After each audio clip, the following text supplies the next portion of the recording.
India versus Pakistan రేపు దుబాయ్లో tournament ఉన్నది. యావత్ భారతదేశంలో ఉంటున్న ప్రతి ఒక్క దేశభక్తుడు అసలు ఈ పాకిస్తాన్ నుంచి మనం ఎందుకు ఆడాలి మ్యాచ్ అని అందరు కూడా వ్యతిరేకిస్తున్నారు. నేను కూడా ఈ మ్యాచ్ని మనం బైకాట్ చేయాలని నేను బీసీసీఐ అధికారులకి నేను రిక్వెస్ట్ చేస్తున్నాను. ఎందుకంటే ఎక్కువ రోజు కూడా కాలేదు. పెహల్గాంలో ఏ విధంగా ప్రత్యేకంగా హిందువులని టార్గెట్ చేసి పేరు అడిగి కలమా చదువునికి వస్తుందా లేదా అని మరియు అడిగి ఏ విధంగా వాళ్ళు ఈ పాకిస్తాన్ టెర్రరిస్ట్ వాళ్ళు చంపినారు అందరూ కూడా చూసినారు. ఇవాళ ఈ పాకిస్తాన్కి మనము వాటర్ కూడా ఆపేసినాము.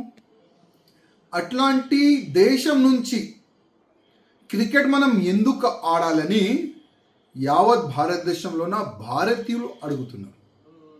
మనం కూడా ఒకసారి ఆలోచన చెయ్యాలి.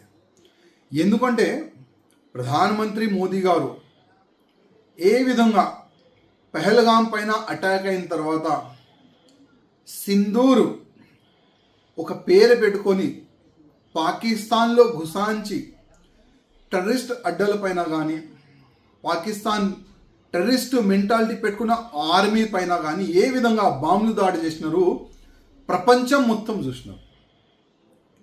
ఈ భయపడి పాకిస్తాన్ వాళ్ళు మోదీ గారి ముందు ఏ విధంగా వంగిపోయినారు మొత్తం ప్రపంచం చూసినారు. ఇట్లాంటి సమయంలో మనం పాకిస్తాన్ నుంచి ఎట్టి పరిస్థితుల్లో మ్యాచ్ ఆడకపోతే మంచిగా ఉంటుందని నేను వ్యక్తిగతంగా అనుకుంటున్నాను.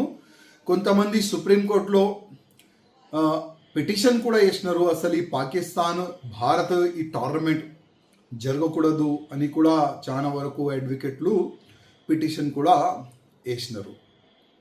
చాలా వరకు ఈ పెహల్గాంలో చనిపోయిన మన హిందువులు ఫ్యామిలీ వాళ్ళు కూడా అంటున్నారు అసలు పాకిస్తాన్ నుంచి మనం ఈ టోర్నమెంట్ ఆడొద్దు, ఈ మ్యాచ్ ఆడొద్దని వాళ్ళు కూడా వ్యతిరేకిస్తున్నారు. అందరు వ్యతిరేకిస్తున్నారు. యావత్ భారతదేశంలో ఉన్న ప్రతి ఒక్క భారతీయులు వ్యతిరేకిస్తున్నారు. ఇట్లాంటి సమయంలో కొద్దిగా బీసీసీఐ పెద్దలు దృష్టి పెట్టి వాళ్ళతోని మ్యాచ్ ఆడకపోతే మంచిదని నేను వ్యక్తిగతంగా అనుకుంటున్నాను.